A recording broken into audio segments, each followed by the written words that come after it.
a gente tem um gráfico mostrando, por exemplo, o efeito do alargamento da praia de Balneário Camboriú, que ocorreu aí, foi finalizado em 2021, né? Uhum. Final de 2021, começou em março de 2021, se não me engano, e terminou no final do ano, né?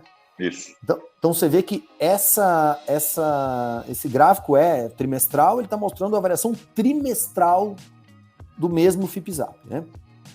Então você vê, ele vinha vindo com uma variação trimestral que já é incrível, né? Você fala a cada 3 meses você ter 3%, isso significa que conta de padeiro você tem 12% ao ano, quer dizer, que não é nada desprezível já, né? E claro, dá um pouco mais do que isso, acaba sendo uns 15, na média, lembrando que a gente está falando de média, em apartamento de 35 anos está nessa conta e tudo mais. Só que aí o que aconteceu? Teve investimento no alargamento da praia, e aí a gente subiu para praticamente 3 vezes essa valorização trimestral, né? E é claro que se você for concentrar nos imóveis na beira da praia, esse efeito foi muito maior, né? Então isso aqui é um exemplo numérico, claro, do que acontece quando você tem um investimento público relevante no mercado imobiliário. E aí, olha o que acontece. Aí, claro, todos os movimentos econômicos acabam sendo meio cíclicos, né? Depois que sobe muito, o pessoal começa a ficar preocupado, aí segura. E aí você vê que lá em meados de 2022 ele deu uma caída ainda para números que não são ruins. De novo, 2 a cada 3 meses não é nada muito fora, não é nada muito baixo, né?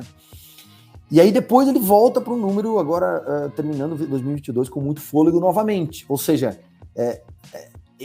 esse ciclo de valorização que começou lá com o alargamento da praia, ele está apresentando um efeito perene, mesmo que não houve outros alargamentos de praia, né, no final do ano, desse outro ano, mas acaba trazendo um efeito de longo prazo que permanece, ele tem uma inércia de trazer o mercado para um novo patamar, né? Tem mais um fator para a gente colocar aí, né, Ronão? Que aí ele sai do aspecto exclusivo de Balneário Camboriú e do alargamento, que foi um fator que contribuiu muitíssimo com a valorização, porque na prática, o que eu ouvia na época?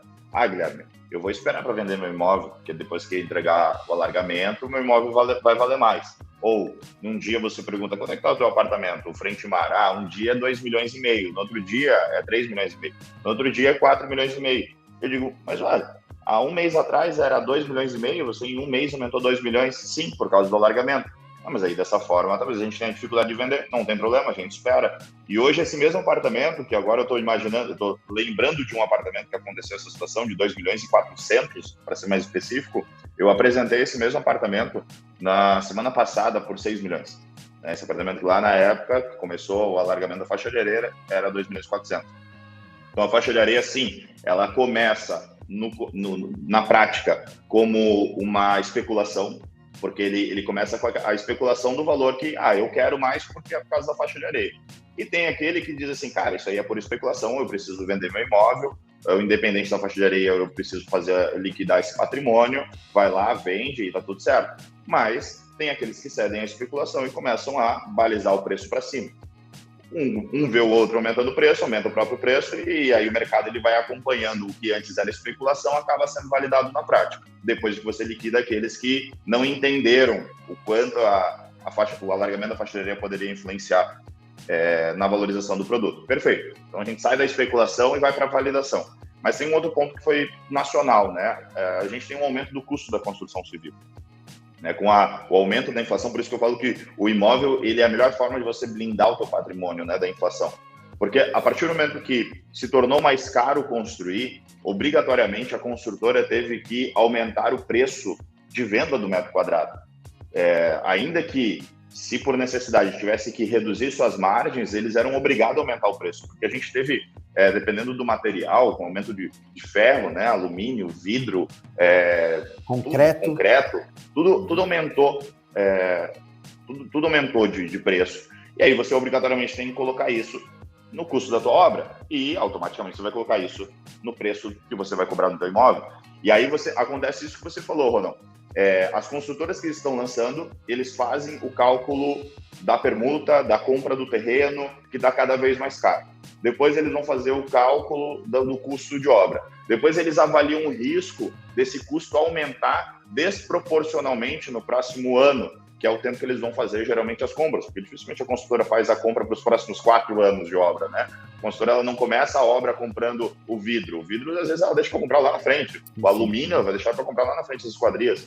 Então ela calcula isso também e repassa para o produto que ela vai lançar, considerando esse custo que pode subir abruptamente, como já estava subindo abruptamente. E aí você tem o preço do lançamento subindo. Só que sabe o que acontece na prática? Quando você lança um produto, vamos supor, na Quadra do Mar, lá, na época, R$30 mil o metro quadrado, R$20 mil o metro quadrado, aquele produto que você tem pronto, na mão, opa, esse produto é meu, eu tenho esse apartamento aqui, eu quero vender ele hoje eu peço R$15 mil o metro quadrado, mas espera aí, alguém lançou um produto agora que pede 20, ou alguém lançou um produto agora que pede 30.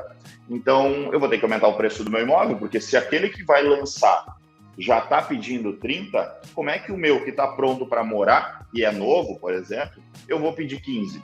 Vou aumentar o preço do meu imóvel. E aí o mercado ele se equaliza. Os produtos que estavam em lançamento saem mais caros do que os prontos percebem esse movimento e aumentam o preço para equalizar com o imóvel que está em fase de lançamento, e todo o mercado sobe. Claro, isso só acontece, aí voltamos para o mercado específico de Balneário Camboriú, porque existe liquidez. Porque se não houvesse venda, o cara que tem um produto de R$15 mil o metro quadrado, ele vai ver um lançamento por R$30 mil o metro quadrado, mas ele precisa vender, ele vai continuar pedindo os R$15 mil o metro quadrado, porque é o que ele entende que é o que vai ter liquidez. Mas quando ele percebe que, opa, o lançamento está vendendo a R$30 mil o metro quadrado, R$40 mil o metro quadrado, então eu vou subir o meu preço também, e o incrível acontece. Aí vem a mágica de Balneário Camboriú. Esse cara aumenta o preço. Aquele quadra-mar que custava 2,5 milhões, agora custa 4,5 milhões, e ele vende. E aí a gente tem uma nova equiparação de valor, e aí sobe o metro quadrado proporcionalmente, né? Então o frente-mar, que antes da pandemia a gente falava em 30 mil, 40 mil reais metro quadrado, hoje a gente fala até 70. O quadra-mar, que antes a gente falava em 15, 20, hoje a gente fala em 40. E aí o segunda quadra, que a gente falava em 10 mil reais metro quadrado, hoje a gente está falando em 20. E assim vai subindo todo o resto do mercado. É isso aí. E isso é muito legal, porque, de novo, isso parece muito teórico, parece um conto de fadas dos investimentos aí, mas não é. Se você modelar a estrutura por trás desse movimento, ele é relativamente simples. Quer dizer, você tem os motivos de compra, né, os fatores de desejo, e aí você acaba tendo fatos que movimentam o mercado, porque o mercado, no final das contas, vive das expectativas, né? Então, alagamento de praia, isso materializa, você tem um fator claro para gerar uma expectativa, e por isso as pessoas se movem a aumentar o preço. O novo investimento, por exemplo, a gente está falando agora, né, Guilherme, tem-se uma grande expectativa, Praia Brava em Itajaí, que na verdade é mais Balneário Camboriú do que Itajaí, apesar de ser o município de Itajaí. Mas gera briga falar isso, hein? Gera briga. Não, desculpa, não quero entrar na polêmica, hein? Proibido assuntos polêmicos aqui. Então, vamos lá. Tem a área da Praia Brava de Itajaí, que o começo dela é Praia dos Amores, depois vira Praia Brava, em que se tem uma discussão hoje de fazer um acesso direto da BR-101 para lá, né? Sim. Que hoje é ruim mesmo, o acesso para chegar lá é horrível, ou você entra em Itajaí, ou você entra em Balneário Camboriú. Ok, é público, né? Então você não pode cravar uma data, porque, assim, essas coisas dependem de uma dinâmica. O que a gente sabe, é isso que eu falo para quem está pensando em investir lá, a gente sabe que o poder público está comprometido em fazer, porque sabe que vai ser benefício para todo mundo.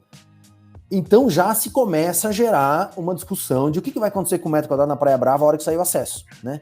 Conforme os movimentos de aprovação desse acesso ocorrem, as coisas se materializam, né? Então hoje já há, tem uma questão do plano diretor, né? Mas enfim, hoje já há expectativa, né?